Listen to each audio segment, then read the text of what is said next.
Many years ago, in the beautiful town of Kwahu, there lived a humble and hardworking man whose name was Kwame. Kwame was the type of man that every woman prayed for. He was not just handsome, he was peaceful, loyal, responsible, and had sense. He loved his wife, Afia, so much that even his friends used to tease him and say, Kwame, you are a woman rapper. Oh. Are you not tired of all this love? But Kwame would just simply smile and reply and say, when you marry the right woman, peace becomes your portion. Kwame and Afia got married when they were both still young, and they were blessed with two handsome sons named Kobe and Kwesi. Their home was filled with joy. Every evening, Afia would cook, and Kwame would help the children with their homework. And after dinner, they would all sit in the compound to gist and laugh and bond as a family. Kwame had come from a very poor background. He lost his parents very early and so struggled through life. So immediately he started making money. He made up his mind though that his children would never have to suffer the way he did. He worked in a construction company in Accra, but he did not waste time like some of his friends. Kwame was always saving, always buying land, building houses, and investing in businesses, while others were busy chasing flashy cars. Kwame was buying plots of land in Kumasi, Takoradi, and even some quiet corners of the eastern region. Afia, he would always say, I want to retire early, so let me hustle now, oh, so that you and the boys would not have to worry later in life. And his wife, Afia, supported him fully. She never complained that he wasn't taking her to any of these fancy restaurants or that he did not buy her expensive things or the rest, because she understood the bigger picture. So every weekend, she would follow him to one side or the other. Sometimes she would even help supervise the workers when he was busy. Let us build for our children, she would say proudly. And build they did. Because in just a few years of marriage, Kwame had already completed 3 houses, bought several plots of land, and even registered a transport company. He had also bought shares in several companies. Everything that Kwame did was in Afia's name or in a trust for his two sons. The future was already looking bright. He had already opened two savings accounts, one for Kobe and one for Kwesi. He also had life insurance and had even started writing his will. So anytime he talked about the future, he would always say proudly, even if I leave this world tomorrow, I am sure that my family will not lack. My family will be well taken care of. Kwame would say. So life was going on well for the Mensah family. Everything was just fine. Their children were doing well in school, and Afia had even started a catering business from home. And Kwame was preparing to retire at age 45. But then one Saturday morning, something strange happened. Kwame woke up with a mild headache and he told Afia, I think it's probably stress from the site yesterday. I just need to rest. Kwame said, and Afia gave him warm water and paracetamol and told him to lie down. But by afternoon, Kwame had started vomiting and sweating. Ah, let me take you to the hospital. This is looking serious. Afia said, looking worried. But Kwame refused. I don't think it's anything serious, Jerry. Maybe something I ate. I just think I need to rest. I'll be fine. Kwame replied. But by that evening, his condition had gotten worse. He became very weak and started shaking. So Afia rushed him to the clinic nearby. They ran all sorts of tests, put him on drip, and told her, madam, this one is serious, so maybe you would need to move him to a teaching hospital. The doctor said. Afia was so scared. But before she could finish arranging an ambulance that would carry her husband to a teaching hospital, Kwame had gone unconscious. She screamed, my husband, wake up, please don't do this to me. Kwame, Kwame. Afia screamed in fear. The nurses had to hold her and the doctors had to rush him into emergency care. Afia sat in the waiting room praying, God please, Please don't take this husband away from me. My husband is so good. Please help him. Do not let him die. Afia said, wailing and crying. And after several hours, the doctor came out, and she could tell from the look on his face that everything was not okay. Madam, I'm very sorry. We tried our best, but he did not make it, the doctor said. And by this time, Afia fell to the floor. She could not breathe. She screamed, she cried, till she fainted. She had lost her husband just like that. And that day, everything changed. Afia had become a widow. Afia was very sad. She was broken for many months, and she mourned her husband deeply. But a few months and years later, she had to snap out of it.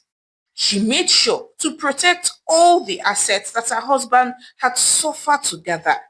She maintained the houses, renewed the papers, paid the children's school fees, and she would usually take upkeep money from the money she made from her business. She did not want to touch any of the investments that her late husband had made for her sons, and she wanted to hand it over to them by the time they turned 21 years old, so that they would not start from scratch, which was what their father wanted. She was now both mother and father to her sons. She did not touch any money at all. She did not sell any of the landed properties.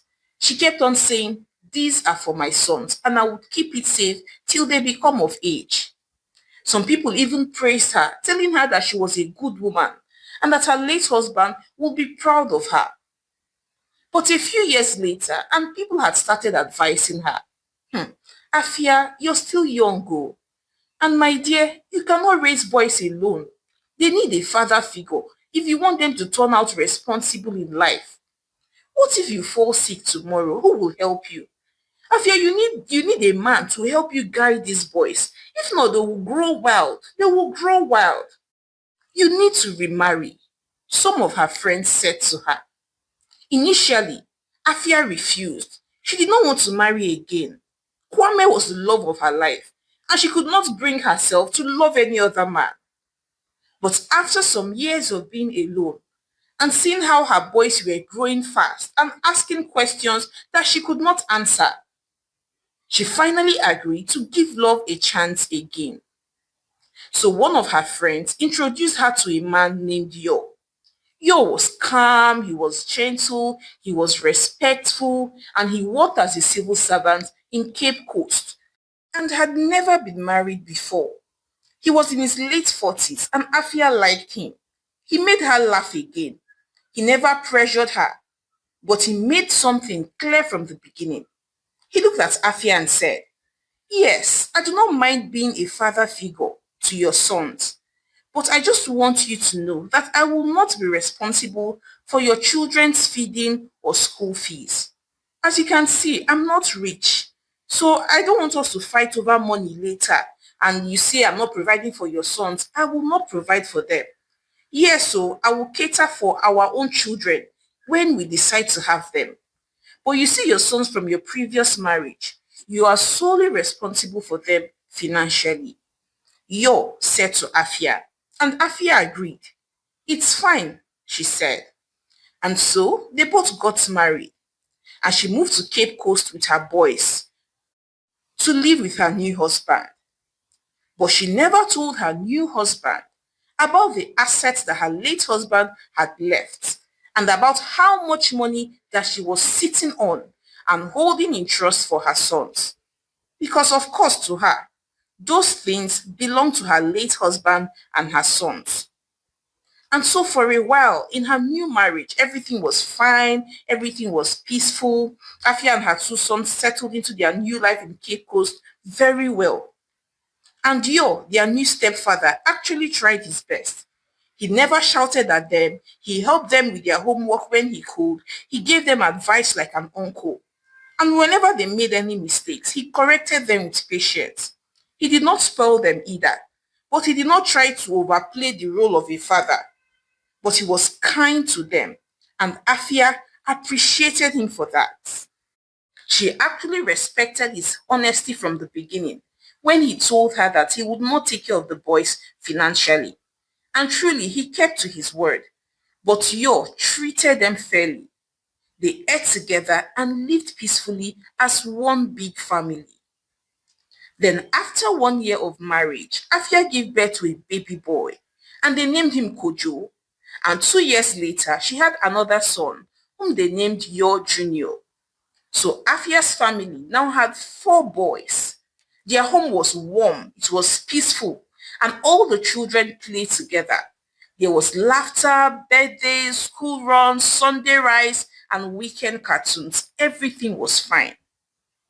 But through all these things, Afia never disclosed anything about her late husband's properties to her new husband, and she never touched her late husband's properties. All the monies that was coming from the assets, she just kept on reinvesting them and reinvesting them. So the money kept on growing and growing into millions. Every land, every house, every shop, every account her late husband left behind was still in her name as trustee for Kobe and Kwesi. And the funny thing is that Yo never asked. He never knew who the late husband was, so did not know how much he had. And Afia never brought it up. To her, it was simple. Those things are for my late husband's children. So she even opened a locked cabinet in their bedroom where she kept all the important documents, land titles, savings books, keys to houses in Kumasi and Kwahu, and even a USB stick that had scanned copies of everything. But then, secrets do not always stay secret. And so one day, Yo found out.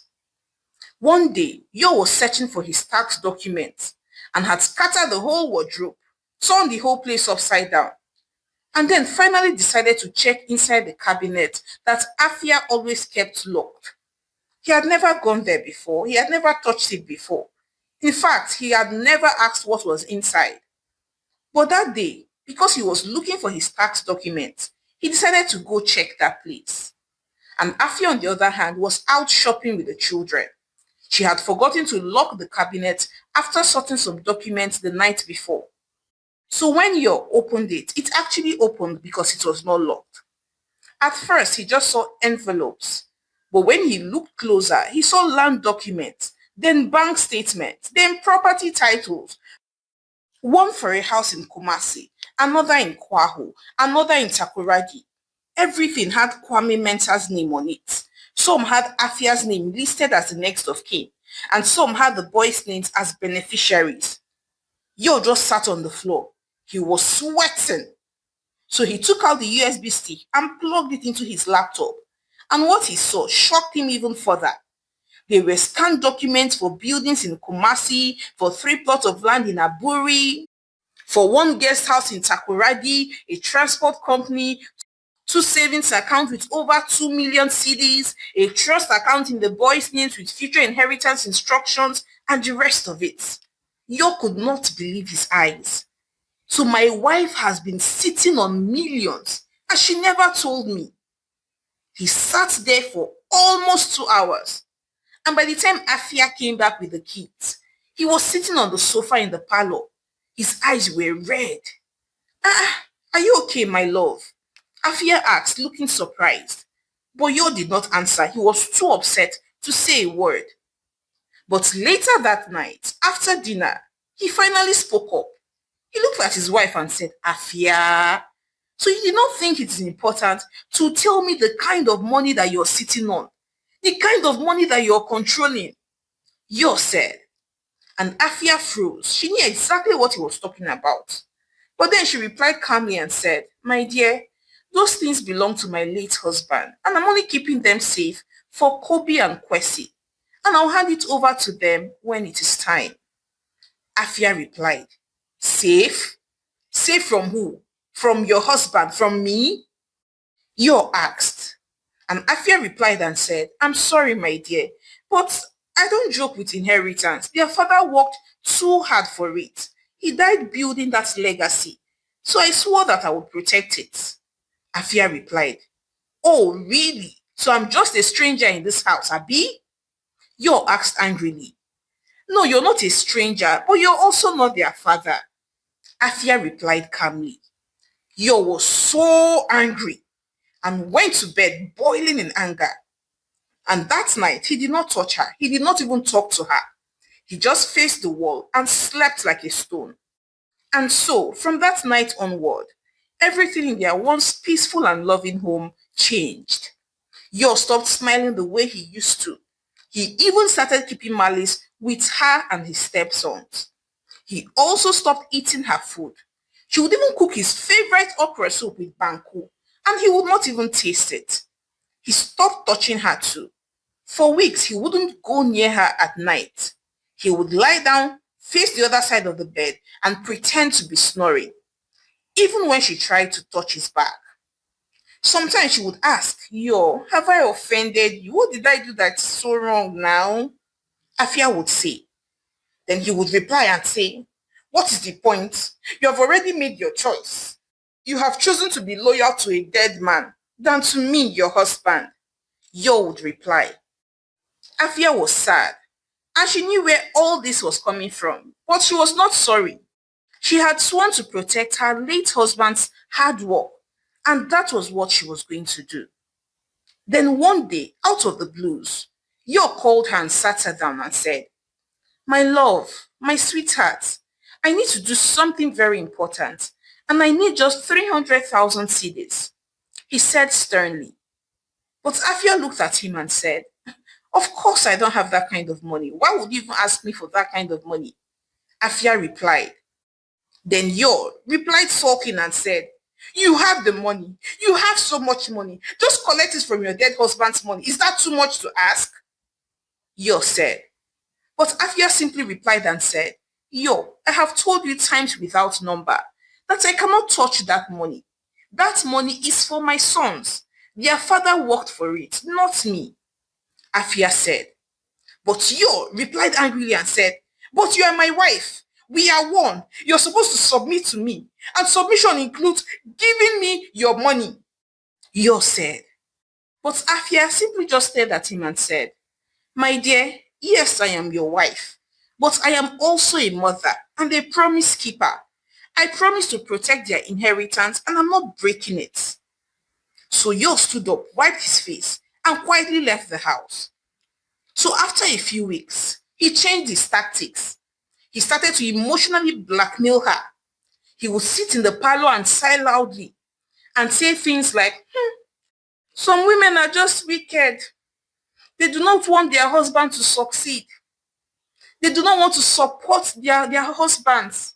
How you know a true woman is a woman that stands and supports her man in every way, Yo would say. And after that, he even started pretending to be sick. And when Afia would ask, What is wrong with you, Yo? He would reply and say, Nothing, no, nothing. It's just that my wife does not trust me, Yo would say. And sometimes he would stay up late at night, sitting in the dark parlor and waiting for her to come and beg him. But Afia was not going to apologize. She had nothing to apologize for. So one morning again, he came out to her and said, Afia, Afia, you are my wife. And you and I know that you are keeping a whole lot of wealth that can change my life for good. Why are you allowing another man's ghost to control our marriage? How can you be loyal to a dead man than to your living husband? Yo said to her. But she just simply replied and said, I have told you before, and I will say it again. That money and those properties are for Kwame's sons, my late husband's sons. Their father worked hard for it, and I'm just protecting it to hand it over to them as soon as they turn adults. Afia replied, but Yo snapped at her and said, But you are my wife now. Are we no longer one? Are you not a Christian? Are you not supposed to submit to me financially? Are you not supposed to submit to me? Give me everything that belongs to you. Am I not the head of this house? Am I not meant to control everything for the good of everybody? Yo asked. But Afia replied again and said, Like I said before, we are husband and wife, but it does not give you automatic access to my children's inheritance. Afia replied. And a few weeks later, Afia had started hearing some rumors from outside. One day, her neighbor's wife even came to her and said, Afia, Your husband said that you're holding a lot of money and yet refusing to help fund his dreams, that you want him to suffer. Is it true? The neighbor said, but Afia did not respond. Then one Sunday evening, Yo's mother came to visit. She entered the house with her wrapper tied tightly, like she came for World War III. My daughter, she started sweetly. Yo is my only son. He's not asking you for too much. Just help him like a good wife will. All the money that you're keeping, does it have to rot before your eyes? Eh? Yo's mother asked. But Afia remained calm and respectful and just said, Mama, that money is not mine. It belongs to my late husband's son. What is so difficult to understand? Afia said. Then Yo's mother stood up in anger. What kind of woman are you? I wonder what kind of women this generation is raising. In my own time, we submitted our salaries to our husbands. You don't know that as far as your husband paid your bride price in full, that all that you have now belong to him, even your late husband's properties. Or is it because my son is asking nicely? Eh? You don't know that you should be grateful that my son agreed to marry a second-hand, fairly used property like you, a widow, and you're here speaking English, speaking grammar. See, I give you just 1 week to make sure you hand over everything to my son. If not, I will deal with you. I will make your life miserable. Yo's mother said, and then stormed out angrily. Afia sat alone and wept silently that night.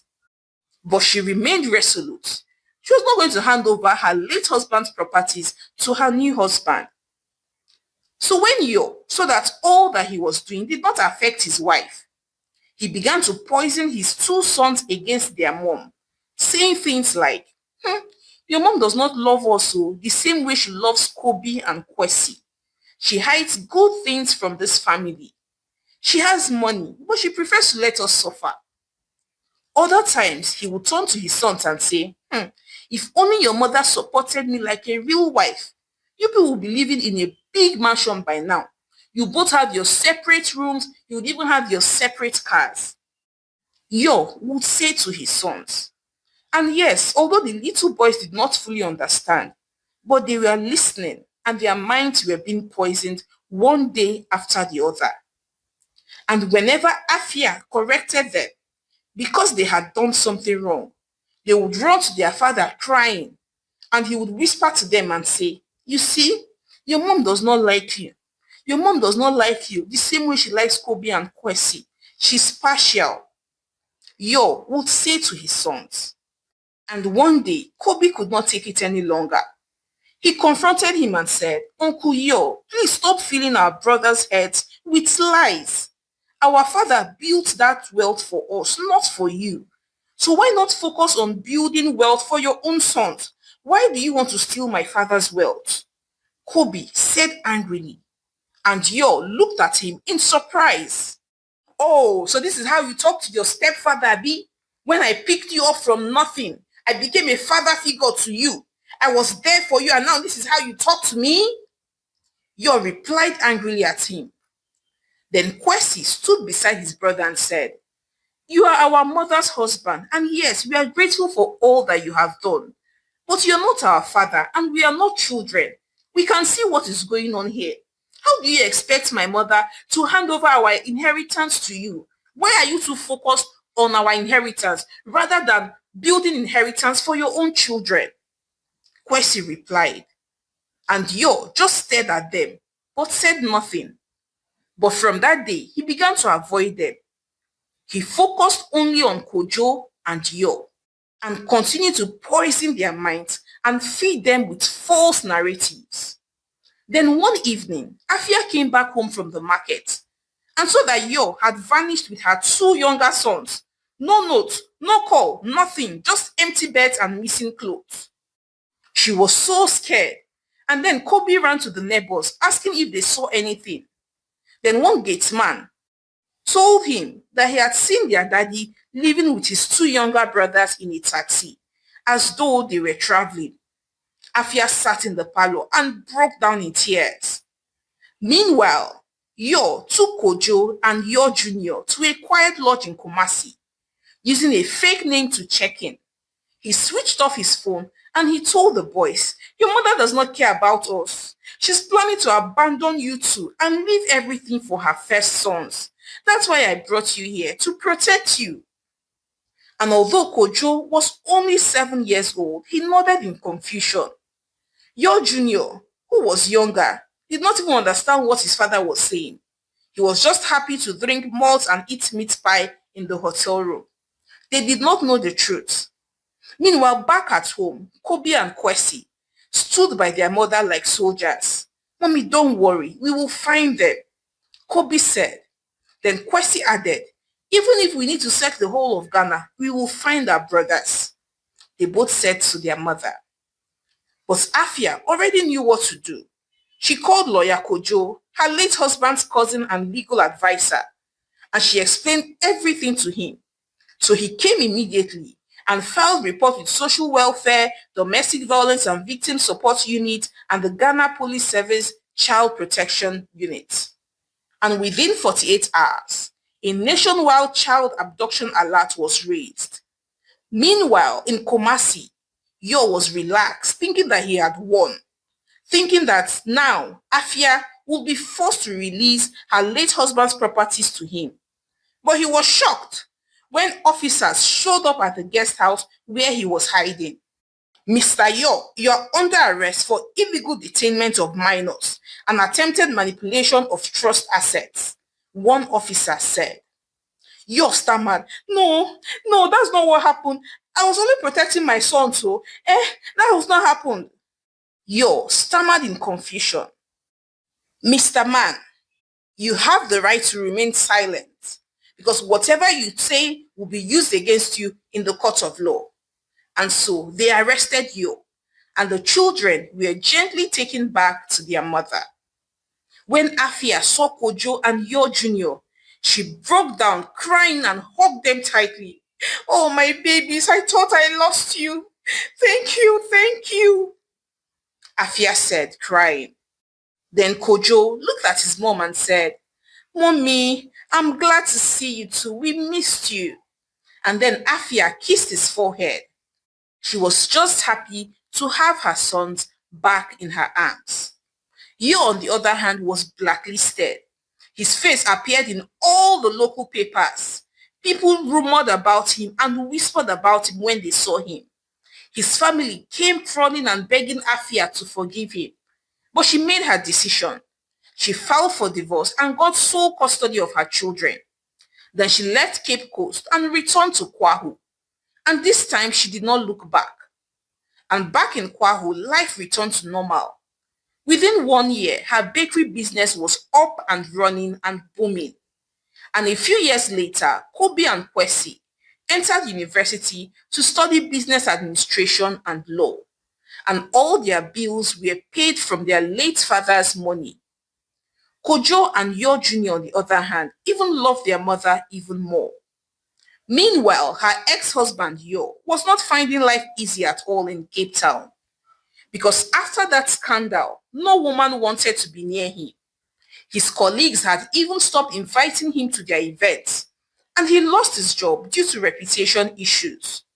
He was spotted roaming the streets of Cape Town, standing in front of a lotto kiosk with a torn newspaper and old slippers.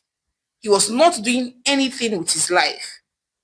Then one beautiful afternoon, Afia stood in front of her newly renovated home in Kwahu, and her two older sons, Kobe and Kwesi, who were now men, walked up to her with a big envelope and said, "Mom, do you remember Daddy's land in Aburi? Well, we sold a portion for development. Lawyer Kojo helped us secure it, and this is your share. We have decided that you must enjoy small. You have been saving and saving all this money for us. Mom, it's your time to enjoy and enjoy life. Whatever you want, wherever you want to go, we will pay for it." Kobe and Kwesi said. Afia opened the envelope and saw the check. She was so shocked. "Are you serious? What? Oh my God," Afia said. "Yes, Mom, you deserve even much more. Thank you for being our shield. Thank you for standing by us even when it was hard. You gave up your comfort to protect our future. You gave up your husband just for us. Now it's our turn to take care of you. We will be your husband. We will take care of you. Just say what you need and you will have it. Her son said to Afia, and then Afia began to cry. She was so happy. She was glad that at the end it had paid off. Her sons never joked with her and they spoiled her silly. They loved her so much and spent the rest of their days taking care of their mother. Hi besties, it's your favorite storyteller, Omalicha. Thank you so much for watching my story to the end. So I'd like to hear your thoughts on this one. So first off, why is it that, people always say that a woman cannot raise sons? That raising sons demands a male figure in their lives. Like you need a male figure. For like Afia, for example, people pushed her into getting married again, even though she did not want to get married. She wanted to remarry because of her sons, because she was made to believe that she could not raise her sons alone because they were guys and needed male figure. So what do you think? Is it possible for a single mother to raise a son, like to raise a responsible adult, a young male adult? Is it possible for a single mother to raise a responsible male child? That's one. Then secondly, what do you think about Afia? If you were in her shoes, would you have done what she did? Like, would you have allowed your new marriage? Because her new marriage was actually fine. Everything was actually going on well. The man was kind to her until he discovered the money. So would you have allowed, your new marriage burn up in flames, like watch and allow your two younger sons lose their fathers all because of your late husband's properties? Or would you have found a compromise and maybe given him a percentage, maybe like 30%, just, to take care of himself and just remove his eyes from your late husband's properties? Or literally, like, what would you have done? Or do you think that if you had given him some money, he would have kept on coming for more? What would you have done if you were in Afia's shoes? Please share your thoughts with me in the comment section, and please support your home girl, Omalicha, by subscribing to my channel, liking my videos, and sharing with your loved ones. Are you about to leave without subscribing? Nope, nope, nope, nope, nope. Go back and please hit the subscribe button. So till I come your way again with more interesting stories. Bye.